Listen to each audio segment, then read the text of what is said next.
자, 이제 우리 다 함께 일어나셔서 우리 하나님 말씀 같이 봉독합시다. 느헤미야 13장 4절부터 9절 말씀을 보도록 하겠습니다. 제가 읽겠습니다. 이전에 우리 하나님의 전에 방을 맡은 제사장 엘리야십이 도비야와 연락이 있었으므로 도비야를 위하여 한 큰 방을 만들었으니 그 방은 원래 소재물과 유향과 그릇과 또 레위 사람들과 노래하는 자들과 문지기들에게 11조로 주는 곡물과 새 포도주와 기름과 또 제사장들에게 주는 거제물을 두는 곳이라. 그때에는 내가 예루살렘에 있지 아니하였느니라. 바벨론 왕 아닥사스다 32년에 내가 왕에게 나아갔다가 며칠 후에 왕에게 말미를 청하고 예루살렘에 이르렀어야 엘리야십이 도비야를 위하여 하나님의 전뜰에 방을 만든 악한 일을 안지라. 내가 심히 근심하여 도비야의 세간을 그 방 밖으로 다 내어 던지고 명령하여 그 방을 정결하게 하고 하나님의 전의 그릇과 소재물과 유향을 다시 거리로 들여 놓았느니라. 아멘. 우리 오늘은 다시 기본값으로 Back to the Default, 다른 말로 Back to the Basics 라는 제목을 가지고 오늘 느헤미야 13장 전체에 나오는 하나님의 말씀을 살펴보겠습니다. 우리 지난 5월에 신문과 미국 방송에서 아주 떠들썩하게 보도했던 내용 가운데 하나가 미국이 디폴트 위기에 처했다는 것입니다. 미국이 부채 한도를 상향 조절하지 않으면 디폴트 선언을 해야 할 수도 있다고 연일 시끄러웠습니다. 이 디폴트라는 단어가 뭐냐? 이게 돈과 관련되었을 때는요, 채무 불이행, 한마디로 파산했다라는 뜻이 됩니다. 국가나 개인이 은행으로부터 돈을 빌려가지고 이걸 갚을 능력이 안 되고 지불할 능력이 되지 않으면 디폴트 선언을 하게 됩니다. 한마디로 국가 부도, 개인 부도 망했다, 이런 뜻이 있습니다. 그런데 이 디폴트라는 용어가 컴퓨터라든가 셀폰이라든가 아이패드라든가 그다음에 타블렛 PC에 사용되어지면 이거는 기본값이라는 뜻이 됩니다. 그래서 공장에서 이 기기가 만들어질 때 가장 기본적으로 세팅되어 있는 기능을 말하죠. 이 기능이 필요한 거는 여러분도 경험했지만 셀폰이나 또 컴퓨터를 오래 사용하다 보면 여러 잡다한 데이터들이 쌓여가지고 셀폰이나 컴퓨터 기능이 옛날만큼 잘 작동하지 않습니다. 자꾸 느려지고. 그래서 이 리셋 버튼을 누르게 되면 공장에서 처음 만들어진 그 기본값으로 다시 돌아가서 에러를 해결하고 문제를 해결해서 새 것처럼 사용하는 그게 back to the default, 디폴트 값으로 다시 이제 돌아가는 거죠. 제가 오늘 말씀을 준비하다가 좀 놀란 것이 오늘 우리가 읽은 이 말씀 가운데 기본으로 돌아가는 것, 이 디폴트 상태로 돌아가는 사건에 대해서 말씀하고 있더라는 겁니다. 이 유다 백성들의 삶에 심각한 문제가 생겼습니다. 그래서 느헤미야는 이 유다 백성들의 삶이 다시 기본값으로, 다시 베이직으로 돌아갈 수 있도록 인도했다라는 말씀이 이 느헤미야 13장 말씀에 나오고 있습니다. 이 유다 백성들에게 어떤 문제가 생겼을까요? 우리 지난주에 느헤미야 12장을 살펴봤는데 그 느헤미야 12장에는 유다 백성들이 얼마나 기뻐하고 즐거워하고 있었습니까? 그들은 성벽을 재건해가지고 하나님 앞에 기쁨의 예배를 드리고 봉헌의 예배를 드리고 즐거움과 기쁨이 넘쳐났습니다. 근데 12장과 13장 사이에 무슨 일이 벌어졌을까요? 이게 우리는 한 장 차이지만은 이게 연수를 따지면 2년 차이가 납니다. 오늘 이 유다 백성들의 삶에 문제가 생긴 것은 우리가 읽었지만 느헤미야가 이제 총독의 사역을 마치고 12년 동안 예루살렘의 총독의 사역을 마치고 다시 페르시아로 돌아가게 됩니다. 그 돌아간 2년 사이에 심각한 문제들이 발생합니다. 어떤 문제일까요? 우리 13장 11절에 보면 저기 보세요. 내가 모든 민장을 꾸짖어 이르기를 하나님의 전이 어떻게 버림받았느냐 이걸 꾸짖고 있거든요. 이게 하나님의 성전을 이 백성들이 마음에서 점점 멀어지기 시작한 거예요. 또 13장 15절 보세요. 15절 보시면 안식일에 대한 문제를 많이 언급하죠. 내가 본 적 유다 백성들이 어떤 사람이 안식일에 술틀을 밟고 곡식단을 나귀에 실어서 운반하고 또 안식일 날 물건을 팔기도 하고 막 이런 일들이 벌어졌단 말이에요. 이 안식일을 안 지키는 또 그리고 10절에 보시면 내가 알아본 적 레위 사람들이 받을 몫을 주지 아니하였으므로 그 직무를 행하는 레위 사람들과 노래하는 자들이 각각 자기 밭으로 다 도망갔다. 이게 뭐냐면 이스라엘 백성들이, 유다 백성들이 내야 될 11조의 헌물을 내지 않아서 성전에서 사역을 하는 사람들이 이거 생존을 위협을 받게 된 거예요. 그래서 각각 자기 밭으로 도망가는 이런 일이 생겼습니다. 또 어떤 일이 발생하냐면 23절 보시면 그때 내가 본 적 유다 사람이 아스돗과 암몬과 모압 여인을 아내로 맞아들였다. 이게 뭐냐면 우상 숭배하는 자들과 결혼하지 않겠다라는 서약을 했는데 이게 깨트려진 거예요. 그러니까 이방 여인들, 우상 숭배하는 이방 여인들과 결혼하게 되어지는 거죠. 12장에 그렇게 기뻐하고 즐거워했던 유다 백성들이 13장에 넘어와 가지고는 그들의 신앙이 급속도로 미끄러지는 하나님의 백성다운 모습이 보이지 않는 상황에 왔습니다. 왜 이런 일이 발생했을까? 아까도 설명드렸지만은 느헤미야가 유다 총독의 업무를 마치고 다시 페르시아로 돌아가 있는 그 2년 동안, 그 전에 느헤미야가 12년 동안 예루살렘의 총독으로 있으면서 이 모든 걸 다 쌓았거든요. 성벽 쌓았고 율법을 세우고 그 절기를 지키게 하고 이렇게 12년 동안 쌓아 올린 거를 2년도 채 안 돼가지고 다 무너지는 삶이 뒤죽박죽되는 일이 생겼다는 거죠. 이런 걸 보면서 이게 참 우리들의 현실의 모습이구나. 우리 하나님의 사람들은요, 늘 감동과 감격에 사로잡혀 있는 게 아니라 주저앉는 날이 있고요, 침체된 생활로 돌아가는 날이 있다는 것을 봅니다. 신앙생활이라는 게 늘 뜨겁게 불타오르는 게 아닙니다. 뜨겁게 불타오르다가 어느 날 어떤 시기가 지나면 저 권태기에 빠지게 되어지는 거죠. 여러분, 우리의 이 삶에 보면 이런 그 서큘레이션이 있는 것 같아요. 막 열정기가 있으면 권태기가 있고, 저 권태기를 잘못 보내면요, 완전히 쇠퇴해서 나락으로 떨어지는가 하면 권태기를 잘 보낸 사람은요, 한 단계 더 성장해가는 그런 기회를 가지게 되어지거든요. 그래서 사람은 뭘 하든지 늘 열정이 쏟아나오지 않습니다. 반드시 열정기가 있으면 권태기가 찾아오거든요. 그런데 이 권태기의 시기가 중요합니다. 이 권태기를 어떻게 보내느냐에 따라 가지고 일어서는 사람이 있는가 하면 완전히 주저앉는 사람들이 있죠.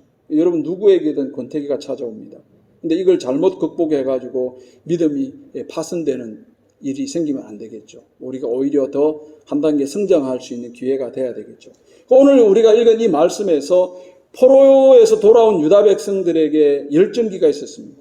그들은요, 불타버린 성전을 다시 세웠고, 또 밭을 일구고, 가옥을 세우고, 율법을 세우고, 이제 예루살렘 성벽까지 완공했고, 그래서 예루살렘에 아무도 살지 않았는데 사람들이 살만한 곳으로 이제 만드는 그런 열정을 가지고 일을 했거든요. 그랬던 그들에게 이 기쁨과 뜨거움은 사라지고 이제 권태기에 접어들었습니다. 이제 쇠퇴할 것인가, 또 한 단계 더 성장할 것인가, 아주 중요한 시점에 놓여 있는데, 그때 이 느헤미야가 이 권태기에 빠져 있는 유다 백성들을 일으키기 위해 썼던 것이 Back to the basic, Back to the default로 돌아갔다는 겁니다. 다시 기본기를 익히게 했다는 것입니다. 그 13장의 말씀은 유다 백성들이 다시 기본기를 익히게 하게끔 느헤미야가 인도했던 내용으로 가득 차 있는 것입니다. 여러분, 이 말씀이 오늘날 살아가는 우리들에게도 필요합니다. 우리 역시도 이 유다 백성들처럼 기쁨과 즐거움과 막 열정이 가득했던 그 때가 있는가 하면 이게 이제 지나서 권태기에 접어들어서 모든 것이 시큰둥해요. 뭐 교회에서 뭐 하자 그래도 뭐 별로 뭐 반응도 없고 시큰둥하고 남의 일같이 느껴지고, 그러면 권태기에 들어간 겁니다. 근데 이때가 중요해요. 이 권태기를 잘못 극복하면요, 우리의 믿음이 파손될 수 있습니다. 그래서 이 권태기를 잘 통과하고 이 권태기 때 기본기를 잘 닦으면요, 우리는 성숙이라는 또 한 단계 더 과정으로 나아갈 수가 있거든요. 이거는 신앙생활뿐만 아니라 우리 프로 선수들을 보면 슬럼프에 빠지잖아요. 입스에 빠진다고 그러는데, 이때 이 슬럼프에서 이겨내는 방법으로 쓴 게 뭐냐? 제가 한번 몇 가지 사례를 읽어보니까 김연아 선수도 수없는 그 슬럼프에 빠졌다 하더라고요. 그때 이겨낼 수 있는 방법이 스케이트를 타는 거였답니다. 다시 기본기를 익히는 거예요. 이승엽 선수도 뭐 엄청난 기록을 남긴 선수 아닙니까? 프로야구 선수인데 그 선수도 슬럼프에 빠졌을 때 뭘로 극복했냐? 기본기 익히는 걸로 극복했다는 거예요. 여러분, 그래서 우리는 이 느헤미야가 유다 백성들을 다시 개혁하고 새롭게 한 이 부분을 통해서 우리가 익혀야 될 그 기본기를 점검하셔야 됩니다. 예, 우리 누구든지 슬럼프에 빠질 수 있거든요. 예, 누구든지 이 권태기에 들어갈 수 있습니다.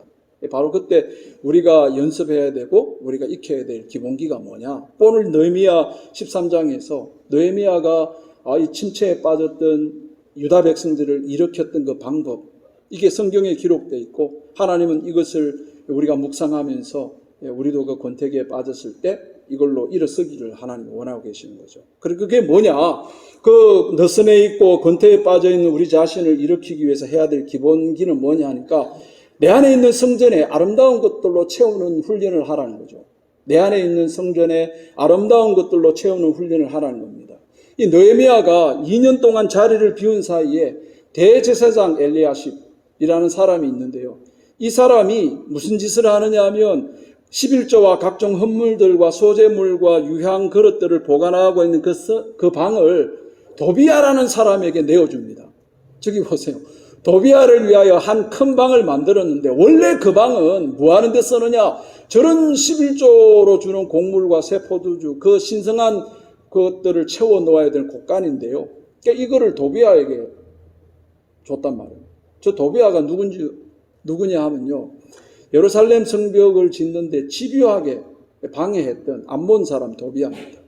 얼마나 방해를 많이 했는지, 뭐 하여튼 온갖 그냥 술수를 써가지고 심지어 느헤미야를 어쌔신하는, 암살하는까지도 했던 사람입니다. 그런 사람에게 성전에 있는 방을 내줬단 말이에요. 어떻게 이런 일이 벌어질 수가 있냔 말이죠. 원래 그 방은 하나님의 그 아름다운 것들로 채워져야 되는 그 방인데 어떻게 그 방을 하나님이 싫어하는 걸로 채우도록 하게 놔뒀냔 말이에요. 그래서 이 느헤미야는 이 심각한 상태를 보고 화가 나가지고 도비야의 물건을 방 밖으로 다 내던집니다. 그래서 8절에 내가 심히 근심하여 도비야의 세간을 그 방 밖으로 다 내던지고 명령해서 그 방을 다시 정결하게 해라. 하나님의 아름다운 헌신물로 그 방을 채워라. 이렇게 명령을 내린 걸 봅니다. 느헤미야가 보여준 이 개혁의 이 방법은 오늘 우리들이 이 권태기에 빠져 있고 또 침체에 빠져 있는 우리들이 뭘 훈련해야 되는가를 보여주는 말씀입니다. 여러분, 우리는 우리 몸이 성전이라는 거 알고 계시죠? 우리 고린도전서 6장 19절 보세요. 너희 몸은 너희가 하나님께로부터 받은 바 너희 가운데 계신 성령의 전인 줄 알지 못하느냐. 여러분, 우리 몸에 성령이 계시는 성령의 전이 있습니다. 우리 몸을 성전이라고 했습니다. 그래서 여러분, 우리 이 몸을 함부로 막 굴리지 말라는 거예요. 여러분, 이 성전을 더럽히지 말라고 하는 겁니다. 우리 고린도전서 6장 15절에 보시면 너희 몸이 그리스도의 지체인 줄 알지 못하냐. 내가 그리스도의 지체를 가지고 창녀의 지체를 만들겠냐. 그럴 수 없지 않냐. 우리의 몸을 통해 가지고 이상한 것 만들어내지 마라. 우리 몸을 사용해 가지고 이상한 걸 만들지 말라는 거죠. 여러분, 우리 몸 안에 있는 이 성전에 하나님의 것들로 채우는 연습을 하셔야 됩니다. 왜 그래야 될까요? 우리 안에 하나님의 것들을 채우지 않으면요, 이상한 것들이 자꾸 슬금슬금 기어들어와서 주인 행세한다니까요. 누가복음 11장 보세요.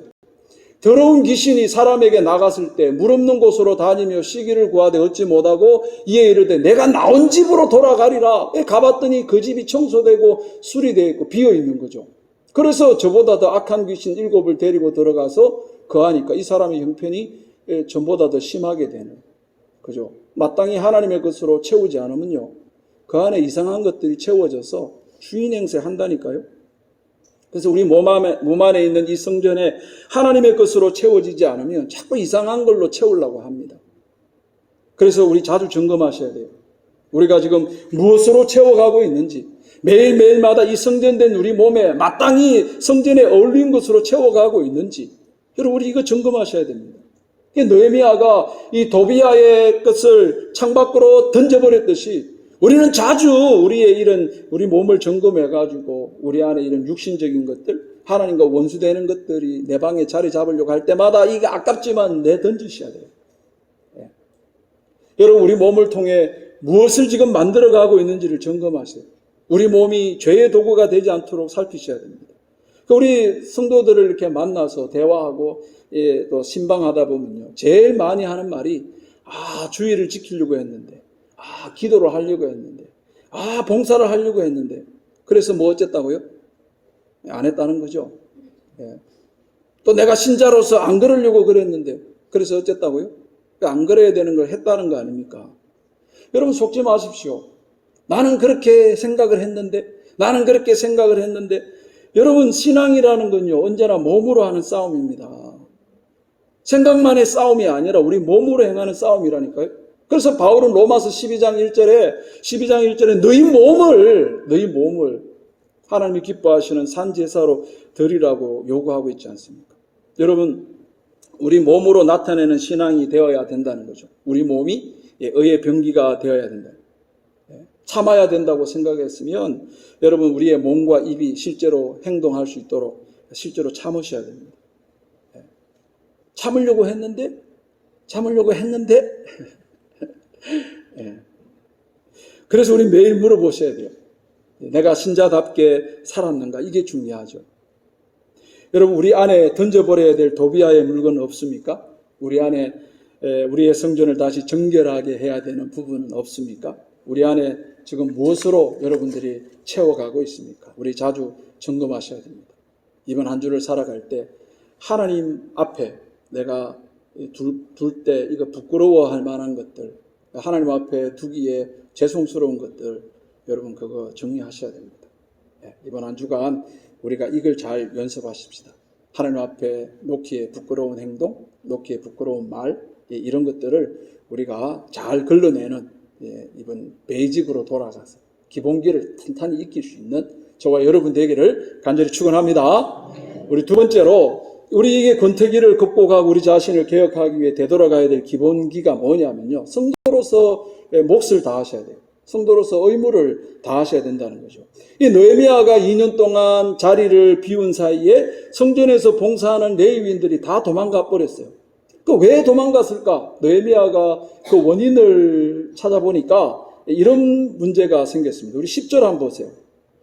내가 알아본 적 레위 사람들이 받을 몫을 주지 아니하였으므로 그 직무를 행하는 레위 사람들과 노래하는 자들이 각각 자기 밭으로 도망하였기로 내가 민장들을 꾸짖어 이르기를 하나님의 전이 어찌 버림받았느냐 하고 레위 사람들을 불러 모아 다시 제자리로 세웠다, 이렇게 말씀합니다. 이 느헤미야는 이 유다 백성들이 하나님의 전을 버리지 않겠다고 서약을 했는데 이들이 하나님의 전을 버리지 않는 그게 뭘까요? 11조와 기타 예물로 성전의 곳간을 채워야 되는데 그걸 채우지 않으니까 또 성전에서 봉사하는 레위인들이 생존의 위협이 있으니까 도망가 버리는 이런 일이 있었거든요. 그래서 느헤미야는 저 유다 백성들에게 하나님의 전을 버리지 않겠다고 서약했던 걸 깨트린 일을 탄식하면서 꾸짖고 있습니다.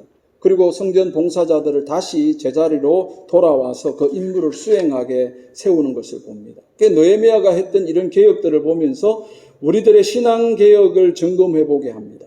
느헤미야는 유다 백성들은 유다 백성으로서의 직무를 하게끔 하고 또 레위인들은 레위인으로서 자신의 직무를 다하도록 했다는 것입니다. 이스라엘 백성들의 삶에 문제가 생기면 오늘 우리 본문에서 확인하듯이 좀 삶에 어떤 어렵고 힘든 일이 생기면 성전을 버려버려요.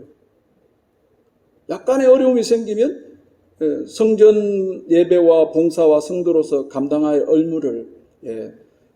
의무에서 멀어져 가는 이런 일을 하더라는 거죠. 그러니까 아까 우리 11절 보세요. 내가 민장들을 꾸짖어 이르기를 하나님의 전이 어찌 버림받았느냐. 하나님의 성전을 돌보지 않는 생각부터 먼저 하더라는 것입니다. 여러분, 이게 이스라엘 백성들만의 문제겠습니까? 우리들은 어떨까요? 우리들도 신앙생활 하다가 권태기에 들어가고 또 침체에 들어가면 가장 먼저 하는 게 뭐죠? 우리 교회에서 성도로서 감당해야 될 성도의 임무를 내려놓으려고 하는 거죠. 교회가 점점점 멀어지고 또 모이기를 힘쓰지 않고 교회 사역에 점점 무관심해지고 그러다 결국 교회를 떠나게 되는 거 아닙니까? 네. 여러분 우리 믿는 자들의 삶에는 이 부르심의 자리를 떠나서 도망가려고 하는 마음, 이 성도로서 감당해야 될 의무를 피하고 싶은 마음, 이 예배자의 자리를 떠나서 다른 자리에 가려고 하는 그런 마음이 일어날 때가 있습니다. 그때 여러분 우리 마음을 다 잡으셔야 돼요. 우리 찬양 부를 때 어떤 상황에도 나는 예배하네. 어떤 상황에도 나는 내 성도로서의 자리를 나는 지키겠다. 우리가 이런 찬양으로 고백하지 않습니까? 여러분 우리 어떤 상황이 온다 하더라도 나는 성도잖아요. 나는 하나님의 자녀잖아요. 그 자리 지키셔야죠. 그게 기본기입니다. 오늘 본문을 보시면 느헤미야는 이렇게 의무를 다하지 못하고 하나님의 전을 버린 이들을 설득해가지고 제자리에 오게 한 게 아니라 꾸짖었어요. 꾸짖고 책망하고 있는 것을 봅니다. 여러분 그렇습니다. 하나님의 부르심 자리를 이탈하는 건요, 그건 설득해서 될 일이 아니고 그건 꾸짖어야 될 일입니다. 성도가 모이는 일에 힘쓰는 걸 폐하는 것, 성도로서 해야 될 의무를 포기하는 것, 하나님의 교회를 돌보지 않는 것, 이런 건 꾸짖음 받아야 될 일입니다. 만약에 목사가 사람 눈치 본다고 그 못 꾸짖으면요, 하나님이 대신 꾸짖으실 거예요. 사랑하는 성도 여러분, 혹 우리가 신앙생활 하다가 침체가 찾아오고 신앙생활에 활력이 없을 때가 찾아옵니다. 이때 우리는 이 배직을 잘 하셔야 됩니다. 성도로서 내가 침체가 돼도 난 성도잖아요. 내가 영적으로 좀 어려워도 난 성도잖아요. 그 성도의 자리를 지켜내라는 거죠. 여러분 교회는요 예수님의 몸입니다. 교회는 성도 한 사람 한 사람이 자기가 지켜야 될 자리가 있습니다. 특별히 중요한 일을 감당하는 사람은 잘 드러나지가 않죠. 우리 몸도 보세요. 뭐 얼굴과 팔과 다리는 다 드러나 보여서 뭔 일을 하는가 보이지만 우리 안에 내장기관에 보세요. 안 보이잖아요. 근데 이 안에 뭔 문제가 생기면 심각해지거든요. 그래서 실은 이름도 없이 빛도 없이 사회가는 사람이 진짜 중요한 일을 하는 겁니다. 그래서 우리가 이 권태의 시기에 있을 때 우리가 점검하고 계획할 내용은 내가 성도로서의 그 자리를 잘 지켜내는 것. 이걸 훈련하는 것이 중요하다. 세 번째로 우리 자신을 개혁하고 또 새롭게 점검해야 될 부분은요. 삶의 주도권을 하나님께 두는 연습을 자꾸 하셔야 돼요. 삶의 주도권을 하나님께 두는 연습을 자꾸 하셔야 됩니다. 그러니까 유다 백성들은요. 삶의 주도권이 무너집니다. 이게 어디서 그게 무너졌는가 알 수 있느냐 하면 우리 15절 보세요. 그때에 내가 보니까 유다에서 어떤 사람이 안식일에 술터를 밟고 곡식단을 나귀에 실어 운반하고 포도주와 포도와 무화과와 여러 가지 짐을 지고 안식일에 예루살렘에 들어와서 음식물을 팔고 또 16절 두로 사람이 예루살렘에 살며 물고기와 각양 물건을 가져다가 안식일에 예루살렘에서도 유다 자손에게 팔기로 17절 너희가 어찌 이 악을 행하여 안식일을 범하느냐. 왜 느헤미야가 이 안식일 범하는 것을 꾸짖을까요? 왜 분노했을까요? 여러분 이 안식일에 장사한다는 건요 하나님이 우리를 돌보시고 하나님이 우리의 인생을 책임진다는 것을 못 믿는 행동입니다. 하나님께서 우리를 돌보실 수 있다는 것을 믿지를 못하니까 이 안식일에 저는 거래를 하는 거죠. 여러분 이 세상은 하나님을 섬기지 않고 황금을 섬깁니다. 이 세상은요 하나님이 자신을 돌보고 먹이시고 입히시고 보호한다는 걸 믿지를 않아요. 뭘 믿죠? 돈을 믿죠. 돈이 자기를 먹여 살린다고 생각하고 있거든요. 그래서 돈 되는 일이라면 안식일에도 일을 하는 겁니다. 근데 이 유대인들이 안식일에 일한다는 이 말은 어떤 의미냐면 이 세상 사람과 같은 똑같은 가치관을 가지고 똑같은 생각을 하고 이 세상 기준을 가지고 산다는 거죠. 유대인들에게는 이 이방인들과는 다른 기본값이 존재합니다. 유대인들은요, 그들은 선민이라 그러잖아요. 자기들 하나님의 택한 백성이라는 기본값을 가지고 있습니다. 그래서 하나님은 그들에게 이방인과 다른 삶을 요구합니다. 그들은 이방인과 구별되기 위해서 할례를 행하는 거고 두 번째로 안식일을 지키는 거예요. 이걸 지킴으로 내가 하나님 백성, 하나님 통치를 받고 하나님의 다스림을 받는 백성이며 표시를 내는 겁니다. 여러분 우리 그리스도인들도 그렇습니다. 우리 그리스도인들도요, 이 기본값이 바뀐 사람이에요. 성경에는요, 모든 사람들의 기본값이 뭐냐? 모든 사람의 기본값을 죄인으로 보고 있습니다. 로마서 3장 23절 보세요. 모든 사람이 죄를 범했어요. 저기 모든 사람에게는요, 예외가 없습니다. 저기 어린아이도 다 포함됩니다. 예. 갑자기 우리 둘째 딸 성경이 일이 생각나는데, 제가 유학 때 타운하우스에 살았는데 1층은 부엌이고 거실이고 2층이 이제 침실이 있고 하는데, 어느 날 학교 왔다 보니까 그 소파 앞에 있는 테이블이 약간 이렇게 물러나 있더라고요. 이게 왜 이러지? 그러고 다시 이제 원래 제자리로 딱 옮겨놨는데 보니까 거기 카페트가 탄 자국이 있는 거예요. 그래서 둘을 불러놓고 이거 누가 그랬어? 이러니까 그 둘째가 2살짜리, 미국 처음 왔을 때 첫째 4살, 둘째가 2살인데 그 2살짜리가 촛불 갖고 놀다가 그 카페트를 태워먹고 그 자리를 감추려고 그걸 밀어놓은 거예요. 2살짜리가. 여러분 2살짜리도 속입니다. 모든 사람이 죄를 범합니다. 이게 기본값이라니까요, 사람의. 네, 우리 로마서 3장 10절도 보세요. 기록된 바 의인은 없나니 하나도 없고 깨닫는 자도 없고 하나님을 찾는 자도 없고, 저게 기본값입니다. 하나님 안 찾아요. 다 치우쳐 함께 무익하게 되고 선을 행하는 자는 없나니 하나도 없고 그들의 목구멍은 열린 무덤이고 혀로는 속임을 일삼고 입술에는 독사의 독이 있고 그 입에는 저주와 악독이 가득하고. 여러분, 이게 인간의 기본값이라니까요. 그러니까 에베소서 또 4장 18절 보세요. 그들은 총명이 어두워지고 그들 가운데 있는 무지함과 그들의 마음이 굳어짐으로 하나님의 생명에서 떠나 있대요. 그들은 감각 없는 자 되어서 자신을 방탕에 방임에 모든 더러운 것을 욕심으로 행한다면, 이게 인간의 기본값이다. 근데 20절에 반전이 일어나죠. 오직 너희는 그렇지 않다는 거예요. 그 우리 그리스도인들은 왜 기본값이 달라졌을까요? 원래 세상은 기본값이 죄를 범하는데, 근데 너희는 그렇지 않다는 거죠.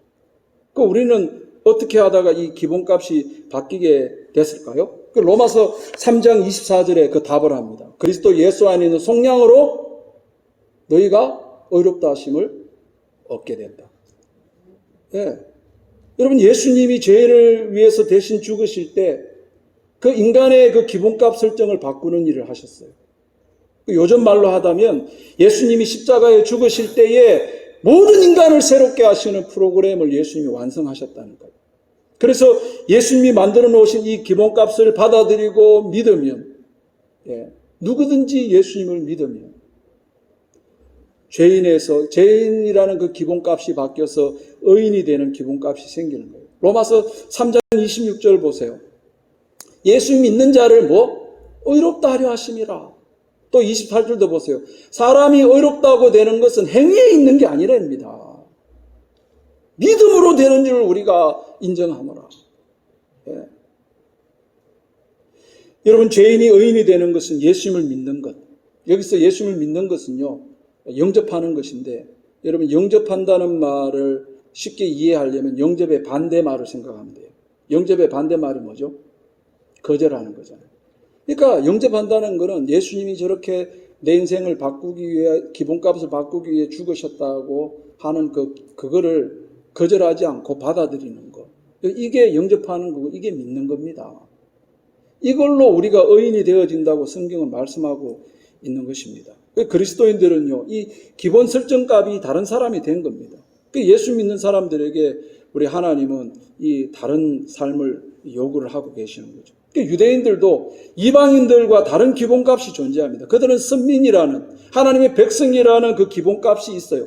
그래서 그 선민으로서 하나님이 통치하시고 하나님이 다스리시고 하나님이 인생 책임져 주신다는 것을 믿고 고백하는 게 안식일을 지키는 겁니다.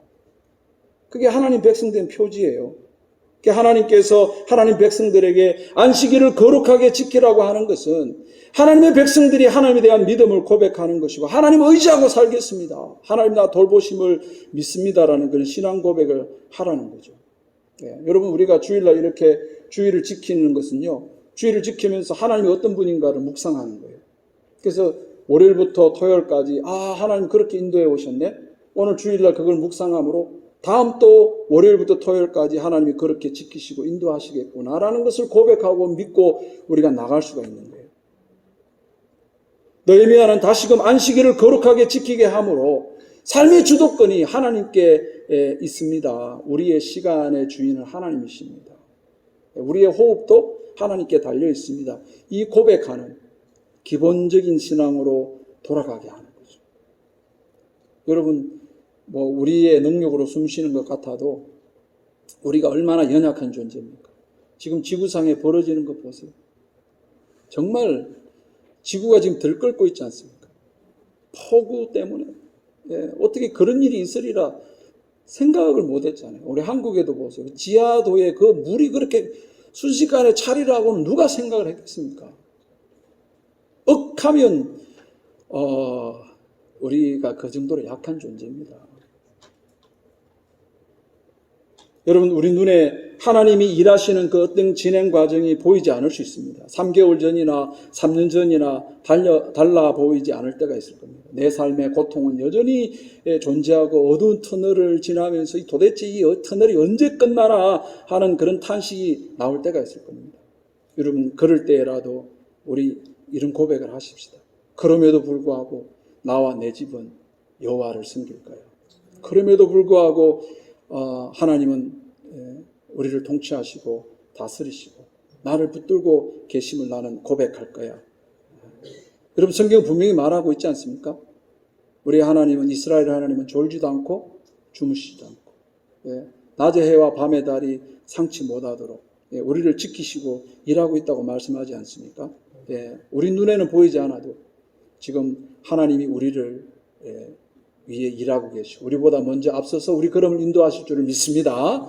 우리 네 번째로 마지막으로 우리 자신을 개혁하고 새롭게 점검해야 되는 부분은요. 여러분, 가정을 거룩하게 보호하라는 겁니다. 이게 기본기입니다. 가정을 거룩함으로 보존하라는 겁니다. 우리 27절 보세요. 너희가 이방 여인을 아내로 맞아 이 모든 큰 악을 행하여 우리 하나님께 범죄하는 것을 우리가 어찌 용납하겠느냐? 이게 무슨 뜻입니까? 그 가정에 이방 여인을 아내로 맞아들인 게 왜 문제가 될까요? 이게 시집 올 때 몸만 노는 게 아니라 우상도 끌고 들어오거든요. 그러니까 가정을 더럽히는 일을 허용한단 말이죠. 느헤미야가 격분하는 것은 가정의 영적 수준을 자꾸 떨어뜨리는 일을 하더라는 거죠.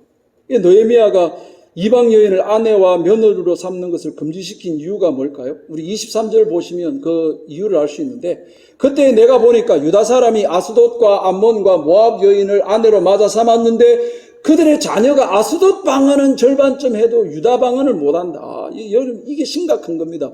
이 유다 방언이 뭐냐면 히브리어거든요. 성경이 히브리어로 기록되어 있잖아요. 그 유다 방언을 못한다는 거는 성경을 안 읽는다는 거잖아요. 그러니까 엄마가 히브리어를 모르니까 당연히 성경 안 읽을 거고, 그리고 자식들에게도 안 가르칠 거 아닙니까? 그죠? 그러니까 그 가정이 그 신앙적인 분위기가 이어질 수가 없는 거죠. 그 어머니가 자식들에게 가르치는 것은 자기가 어릴 때 배웠던 이방 종교, 그거를 가르치게 되니까 자녀들이 신앙을 잃어버리게 되는 거고, 당연히 유다의 앞날은 어두워지게 되는 것입니다. 오늘날 여러분, 우리 믿음의 가정들은 이 느헤미야의 이 개혁 활동을 보면서 우리 가정의 신앙의 문제를 개혁해야 될 부분은 없는가를 점검하셔야 됩니다. 저희 어릴 때 아마 국민학교 다닐 때인 것 같아요. 갔다 오다가 쓰레기통에 화투가 버려져 있더라고요. 그 화투 동양화 그림 이쁘잖아요. 어린 마음에 그걸 다 주워갖고 집에 왔다가 죽는 줄 알았습니다. 저희 아버지가 몽둥이 매실로 이거 어린 것들이 벌써 말이야 이걸 하는 거 할 줄도 모르는데, 그 이후로부터 저는 화투 어떻게 노는 방법을 모릅니다. 아주 호되게 야단을 맞았거든요. 물론 그 놀이로 하는 건 문제 없지만 이게 이제 또 심각해지는 경우가 생기지 않습니까? 그래서 여러분 우리 이 각 가정에 우리 하나님을 붙잡고 살아가겠다는 이런 신앙의 분위기를 지키겠다는 이런 결단을 해야 됩니다. 이 느헤미야가 기본기로 돌아가게 하는 것 중에 하나가 바로 가정의 거룩함을 유지하는 것이죠. 그래서 각 가정 가운데 신앙을 해치는 일을 하지 않도록 하셔야 됩니다. 우리 가정에 죄된 것을 끌어들이지 않겠다.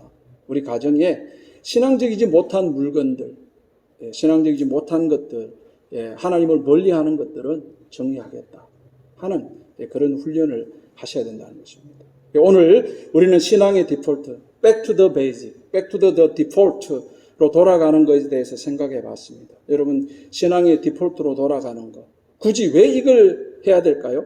우리가 이 세상 한복판에서 감정을 가다듬고 우리의 호흡을 가다듬고 우리의 숨을 참으면서 왜 이 일을 해야 될까요? 여러분, 우리의 숨을 길게 참을수록 우리는 더 아름답고 값진 것을 건져 올릴 수 있습니다. 며칠 전에 유튜브를 봤는데 그 강의에 그 해녀가 정말 가치 있는 최고의 상품의 전복을 따려면 숨을 깊이 참아야 된다 하더라고요. 숨을 깊이 참아서 더 밑으로 내려가야 좋은 걸 딴다고 그렇게 얘기를 하더라고요. 여러분, 정말 가치 있는 것을 캐내려면 우리 숨을 참는 시간이 필요합니다. 숨을 참고 깊이 들어가야 좋은 것을 건져 올릴 수 있습니다. 여러분, 우리의 인생은 항상 열정기와 권태기를 왔다 갔다 합니다. 지금은 우리가 막 열정이 솟아나서 무슨 일이라도 하겠지만은, 그러나 곧 권태기에 이를 겁니다. 여러분, 이 권태기에 숨 고르기를 잘 하시고 이 베이직을 잘 연습하셔서 우리가 이전보다 더 한 단계 성숙회로 나아갈 수 있는 그 삶을 살아내는 저와 여러분이 되시기를 간절히 축원합니다. 자, 우리 일어나셔서 이 찬양 같이 한번 하십시오.